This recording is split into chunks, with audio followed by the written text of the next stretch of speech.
She was halfway through her chicken piccata when she dropped the bomb. "I've been thinking," Dana said, swirling her fork through lemon sauce. "I'm going to keep the condo after the wedding." I looked up from my plate, still chewing. "Oh? Like, as a rental?" "No. I mean, for me. Just in case." That stopped me cold. "My name's Marcus. I'm 32. I live in Scottsdale, Arizona. I've been with Dana 4 years, engaged for the last 8 months. We were supposed to be closing in on a house together, our house." I took a sip of water, buying a second. "Just in case what?" She didn't even blink. "You know, just in case things don't work out. It's not like I'm planning on it. But you wouldn't drive without car insurance, right? Quick note. Before listening, share which city or country you're watching from." I sat back, forcing a tight smile. "Smart thinking." She nodded like I'd handed her a gold star. "Exactly. It's just being practical." I couldn't even taste my food anymore. My brain was still stuck on just in case. That wasn't how people who were all in talked. That was how people talked when they wanted an easy exit. Then she lit up like it was Christmas. "Oh, by the way, the seller countered our offer on the Fairwood house. They only bumped it $5,000. She leaned in, eyes sparkling. "You know I've been obsessed with that place. Can you call Marla in the morning and tell her we'll accept?" I nodded slowly. "Sure, I'll call her." But in my head, that call was already dead. The rest of dinner I played along. Smiled when I was supposed to. Let her split a tiramisu. She thought everything was fine. But I couldn't stop hearing that line. Just in case. Like I was a maybe. Possibility. Not a partner. We walked out into the parking lot. She kissed me on the cheek and said, "Thanks, babe. I'm really excited about our future." I kissed her back. "Yeah, me too." She drove off in her Jeep. I stood by my car for a full minute, keys in hand, watching her taillights disappear down the street. Then I got in, slammed the door shut, and turned the engine over. I already knew I wasn't calling that realtor in the morning. I didn't wait long. First thing the next morning, I called Marla, our realtor. She picked up on the second ring. "Marcus, you ready to lock this in? The seller's just waiting for." "Hey, Marla." I cut in, keeping my tone calm. "I need you to pull our offer." Silence. Then, "What? Why?" "Plans changed. Things are in flux right now, so I'm exploring some other options." More silence. "You were $5,000 off. What changed overnight?" I let the pause hang. "It's personal. Can't get into it." Marla huffed through the line. "You know she's gonna be pissed, right?" "Yeah, I know." I thanked her and hung up before she could dig further. Then I texted Seth. "You still managing that loft property near Tempe?"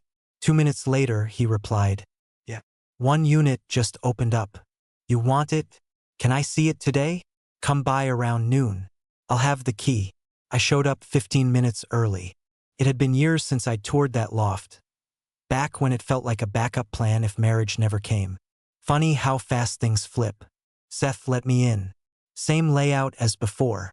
We redid the floors, put in blackout shades. It's perfect for someone working remote or avoiding people. I stepped inside. High ceilings, concrete floors, exposed brick. Enough space for a bed, desk, couch, and bike rack. Not fancy, not flashy, but clean, solid, and mine if I wanted it. 2-year lease, Seth said. Rent's locked. No surprises. I'll take it. He blinked. No questions. Nope. We signed papers in his office while he ate leftover pizza. 30 minutes later, I had keys in my hand. Felt clean. Simple. Honest. Halfway through unpacking my trunk, just a few boxes I'd stashed in storage, my phone buzzed. Dana. I let it ring once before answering. "Hey, did you talk to Marla?" "Yeah, this morning." "Okay, good, so we're moving forward, right? Did you accept the counter?" "No. I withdrew the offer." Pause. "What?" "I pulled the offer. I signed a lease on a new place instead." The silence on her end was thick. I pictured her sitting in her office, salad untouched, fork in midair. "What are you talking about?" "I found a loft near Tempe. Good space. Signed a 2-year lease. She snapped. Marcus, what about me? You're keeping your condo. Remember, that was for backup, right? I said slowly. And this is my backup. She exhaled hard into the phone. That's not what I meant. I wasn't going to live there. I just didn't want to sell it right away in case. In case things didn't work out. That's not Marcus, come on. Don't twist this. I'm not twisting anything. I thought we were both just being practical. You're being petty. No, I said flatly. I'm matching energy. She went quiet. I could hear her chewing the inside of her cheek. She did that when she was cornered. Can we talk about this tonight? I've got plans. What plans? Unpacking. She sighed again, longer this time. I don't understand what's going on. I think you do, I said. You just don't like how it feels when it's not on your terms. She didn't answer. I waited. When she still didn't say anything, I ended it. Talk later. I hung up. I dropped my phone on the counter, opened a box labeled kitchen, and started putting plates into the cupboard. No more daydreams about a backyard or double sinks, or Dana painting the guest room lavender. But also, no more wondering if I was the only one really committing. I opened the fridge, cracked a cold soda, and popped the tab with one clean snap. The loft echoed a bit when I moved, but it didn't feel empty. Felt honest. The knock hit hard, 4 fast bangs. No rhythm, no pause. I knew it was her before I even got to the door. I opened it. Dana pushed past me without a word, heels clicking across the polished concrete like gunshots. Jesus, Marcus, she said, spinning to face me. Are you serious with this? I shut the door. Serious with what? This? She snapped, waving at the walls. You signed a lease. You backed out of our house. You didn't even talk to me. You told me you were keeping your place. That's not the same. Why not? Her jaw tightened. Because I wasn't living there. It was for security. Backup. It's not where I planned to be. And you think I planned to be here? She blinked. I motioned around the loft. You said you needed a safety net. That you didn't expect things to fail, but you still wanted insurance. I get it. So do I. She crossed her arms. You twisted everything I said. No, I listened. Closely. Dana took a deep breath, trying to slow herself down. This is different. You're acting like we're roommates or something. No, I said, walking to the kitchen counter. Roommates split bills evenly. You expected me to pay the mortgage while you kept your own place untouched. That's not fair. I raised an eyebrow. Isn't it? She hesitated. I was gonna help with the mortgage. How much? I hadn't figured that out yet. I leaned back against the counter. Aha. And how long were you planning to keep the condo? Dana flinched just slightly. I don't know. A few months. Maybe a year. So, I'm locked into a 30-year mortgage, you've got a year-to-year lease, and somehow that's balanced. It's not about balance, she snapped. Clearly. She stepped closer, lowering her voice. I needed to know I had somewhere to go if things didn't feel right. Same, I said calmly. It's different for me. How? She opened her mouth, but nothing came out. I waited. Finally, she tried again. I'm a woman. I've given 4 years to this relationship. I need a backup. And I'm just what, insurance? A phase? A trial period. She looked away. Come on, Dana, I said, voice flat. You wanted the house. You wanted me to pay most of it. You wanted to keep your condo. And you wanted me to act like everything was solid. I wasn't gonna leave, she said. But you planned for it. Don't act like that's not what it was. She didn't argue, just stood there staring at the floor.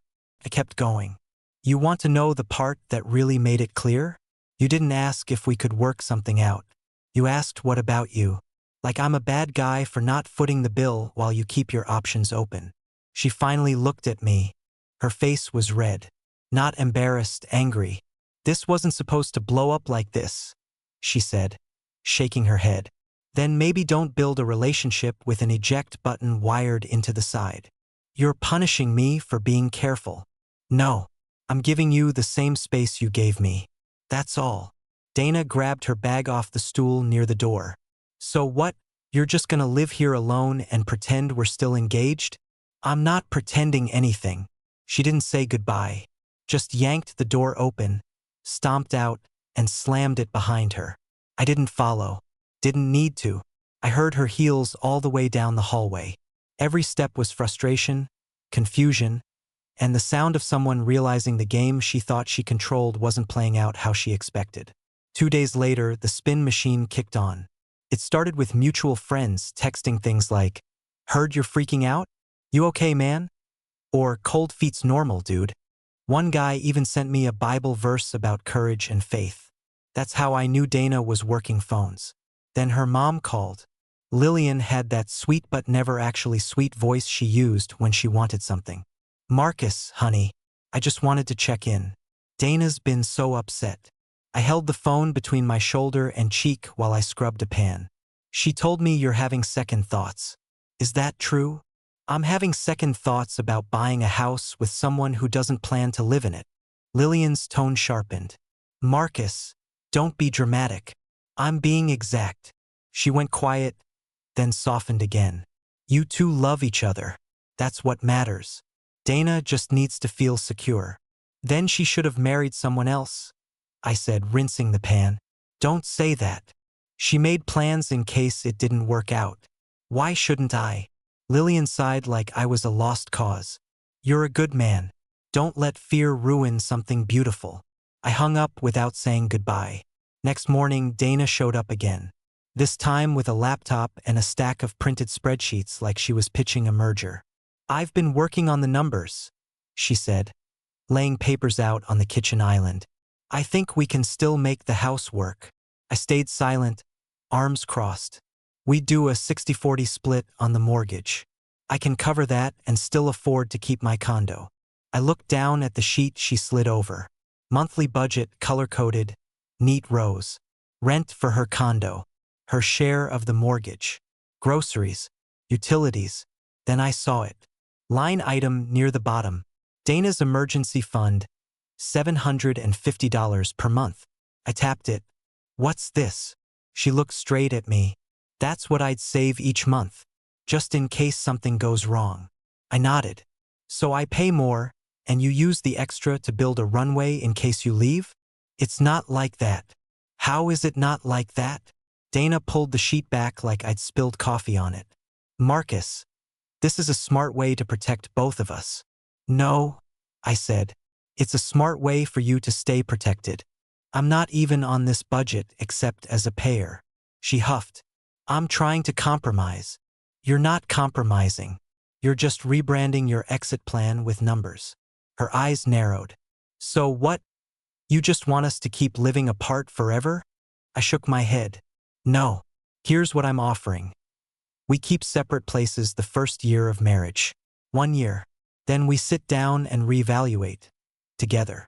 She laughed, but there was no humor in it. "That's insane.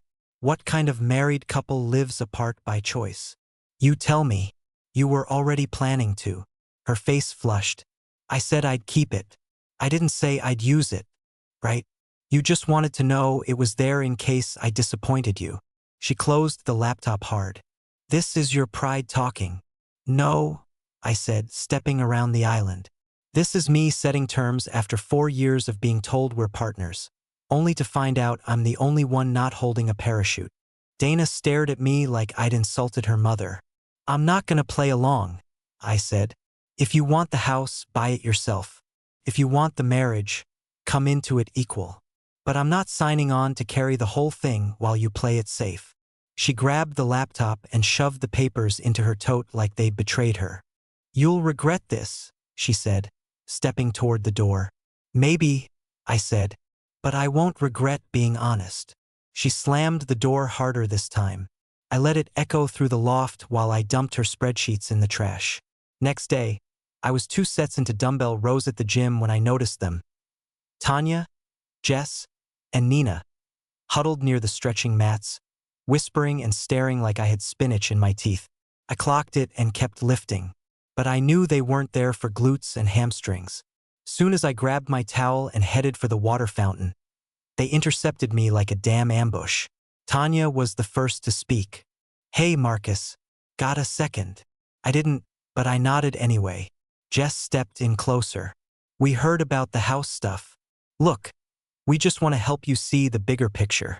Nina crossed her arms. You're throwing away 4 years over… What? A spreadsheet? I stayed quiet, drinking my water. Jess kept going. Dana's crushed. She feels like you blindsided her. She thought you two were a team. So did I said. Tanya jumped in. She's not trying to hurt you, Marcus. She's just being smart. You know how women have to protect themselves. By keeping a backup apartment and expecting me to foot a mortgage? I cut in. That kind of smart? Jess winced, but Tanya didn't blink. You're being petty. I dropped my towel over my shoulder. No, I'm being realistic. Nina's voice was sharp now. It's not like she was planning to live there. She made a budget with a line item called emergency fund. I said, while I'm over here expected to cover 60% of a house I'd be living in alone if she bailed. Jess stepped forward. But she wasn't going to bail. She just needed to feel secure. That doesn't mean she doesn't love you. I nodded slowly. Funny how love always comes with terms when it's convenient. Nina's arms were still crossed, jaw locked. You're making a big deal out of something that could have worked itself out. If the roles were reversed, I said. If I wanted to keep my bachelor pad and told Dana I'd still contribute something while building a secret savings fund, how would that go over? Silence. I let the question hang. Tanya looked annoyed. Jess stared at the floor. Nina finally broke. It's different for women. There it was. The safety net excuse. The one-size-fits-all shield for lopsided decisions.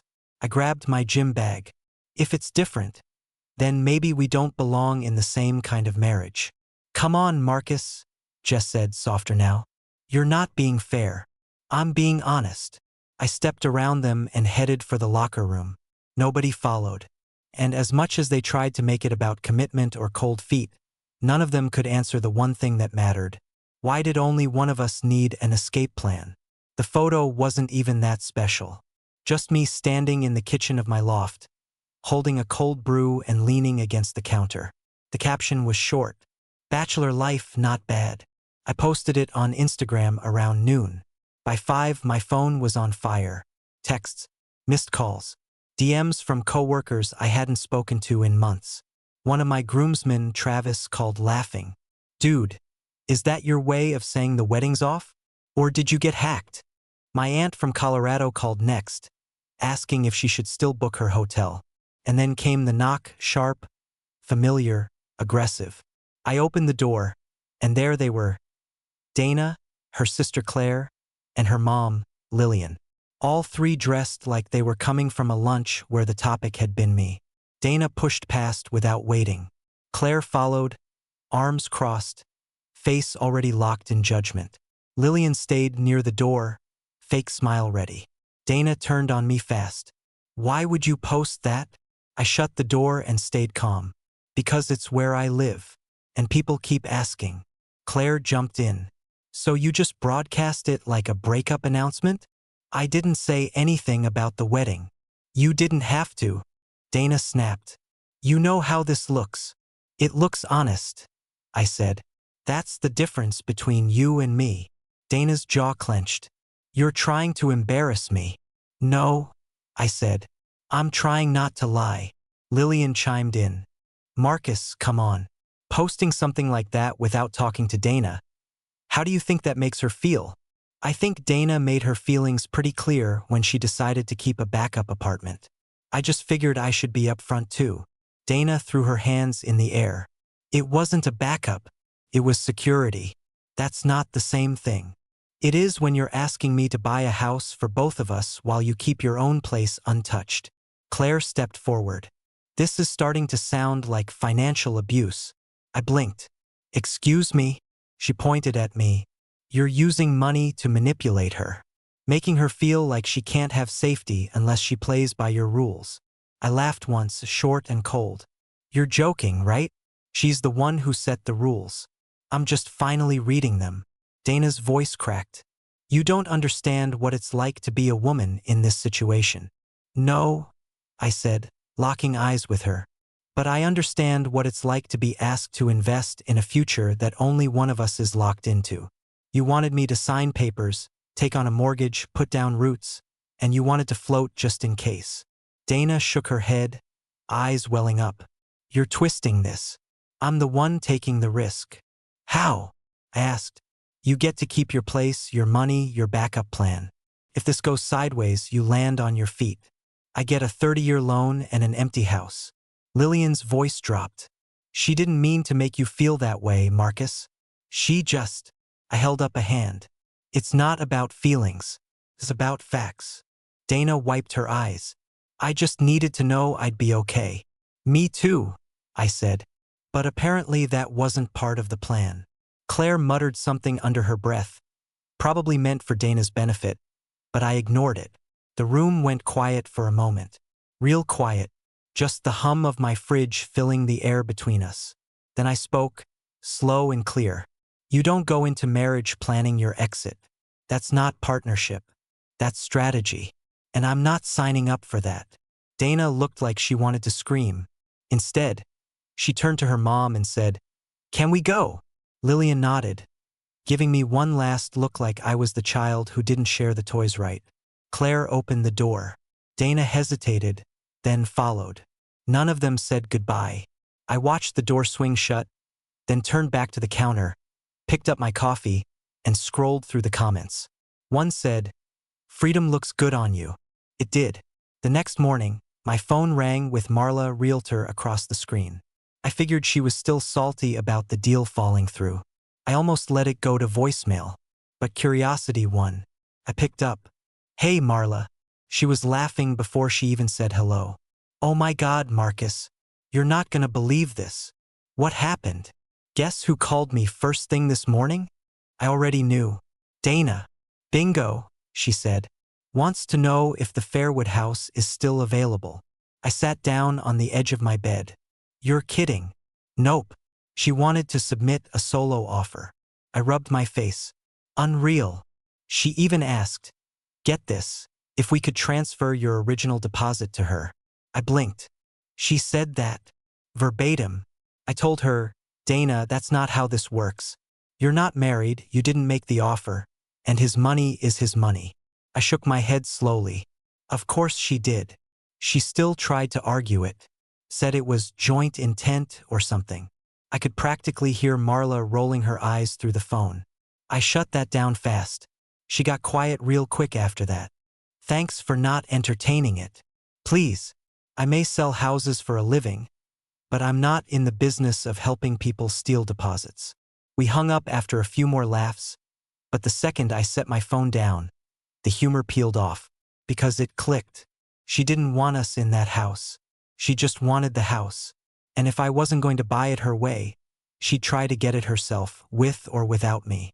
Hell, even with my money. Everything made sense after that. The spreadsheets, the spinning, the fake panic.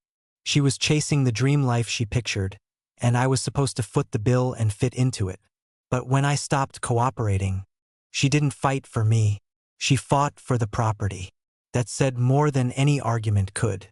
Later that night, I pulled up the old listing online. Photos still up, wide front porch, big open kitchen, soft light coming through the windows. It was nice. It really was. But it didn't hurt to see it anymore. Because now I knew the truth. She wanted that house way more than she ever wanted a marriage. And definitely more than she wanted one with me. 1 month out from the wedding, I came home to 10 missed calls. 2 from my mom. The rest scattered across friends, co-workers, even my old boss. The first voicemail was from Mom. "Marcus, honey, did you guys buy a house after all? I got a new invitation with a different address. Please call me." I didn't know what she was talking about, so I checked my email. There it was. A new digital wedding invite, sent from Dana's account, complete with a fresh website and RSVP link. Banner photo at the top showed a big white house with blue shutters. The Fairwood house. The one we never bought. The one she tried to buy solo. I clicked through the pages. Ceremony location. The backyard. Reception. Same spot.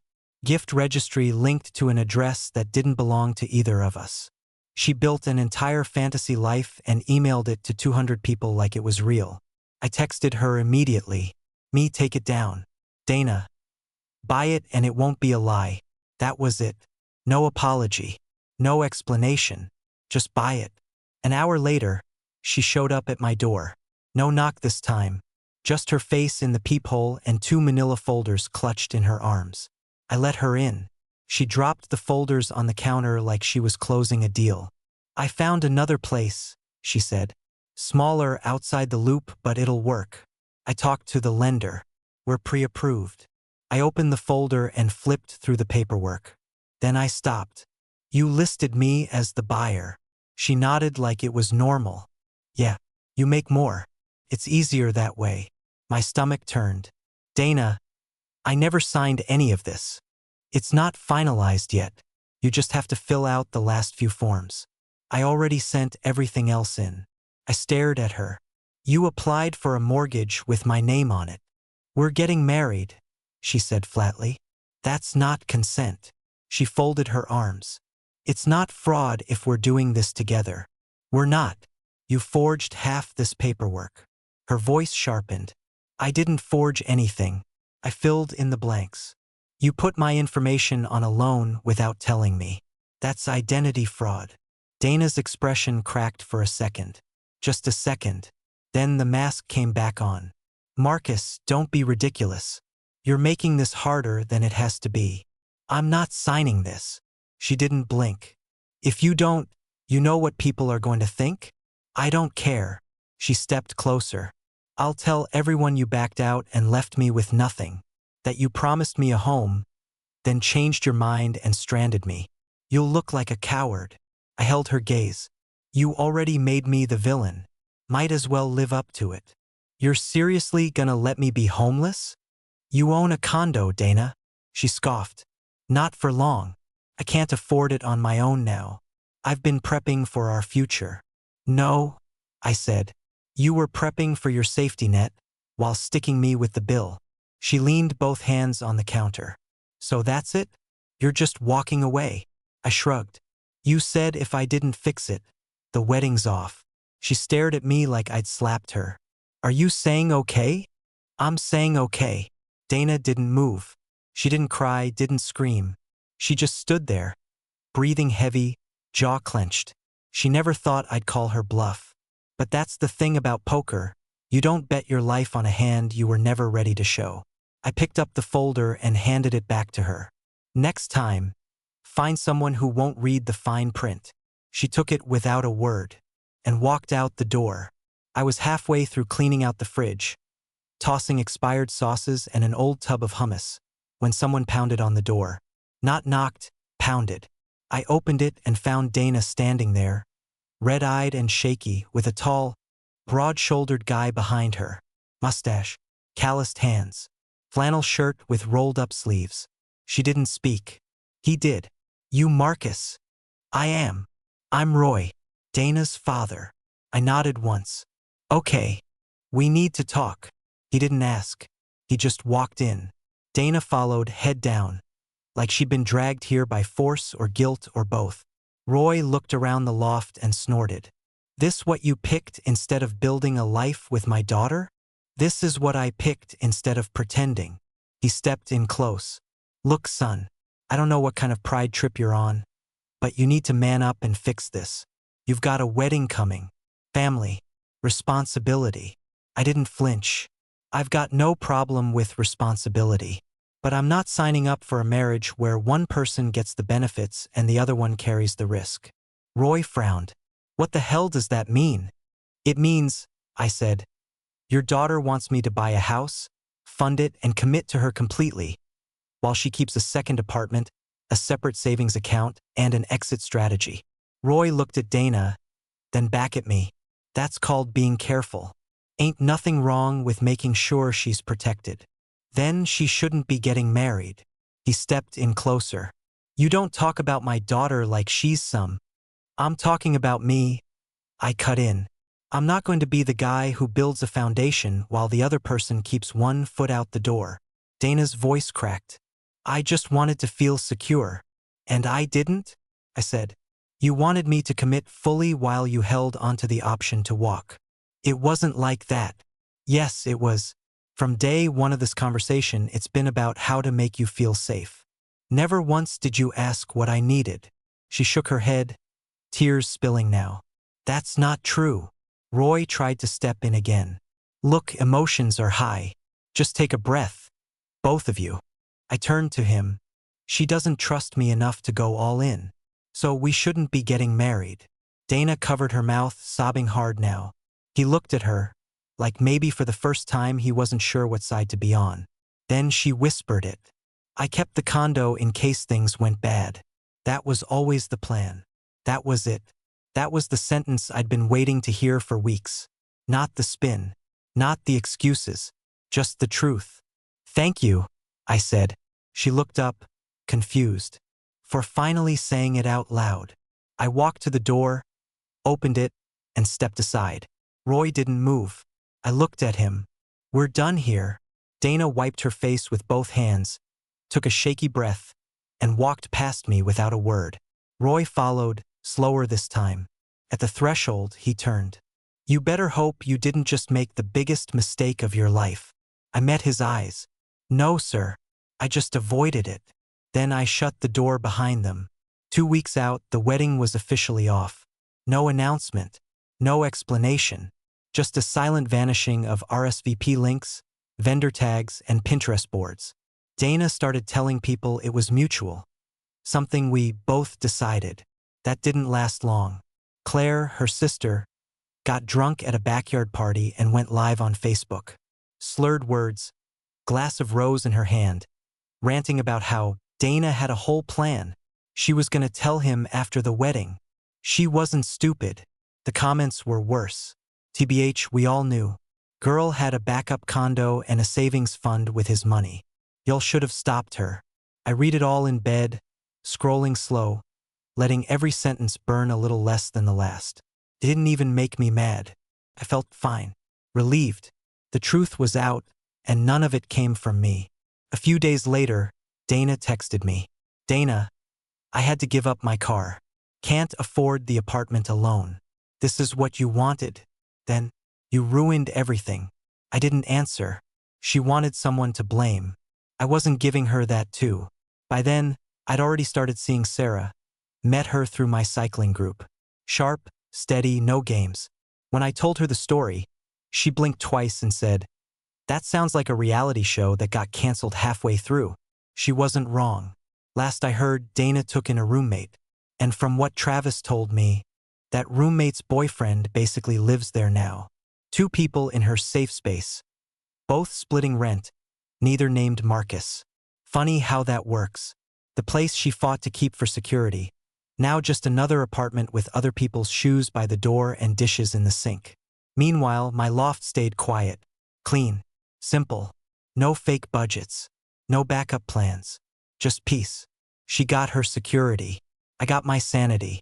Seems fair.